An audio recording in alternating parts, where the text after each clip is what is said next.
can be really hard to stop thinking about your ex, especially after a painful breakup. To help yourself move on, take time to grieve and let yourself experience your emotions. It's normal to have those feelings, but do your best to let them pass without ruminating or obsessing over them.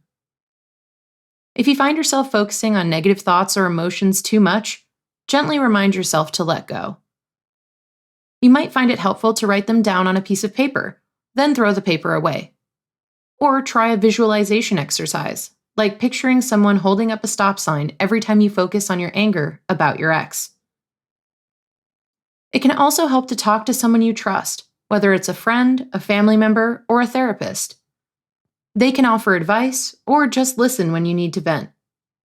While you're recovering from your breakup, get rid of reminders of your ex. For example, block or unfollow them on social media and delete their number from your phone. Put away or get rid of pictures, gifts, and shared belongings that remind you of them. Focusing on distractions can also be a great way to move on from your ex, so look for things to do that you enjoy, like spending time with friends or working on hobbies. Don't forget to take care of yourself by eating well, exercising, and getting plenty of sleep.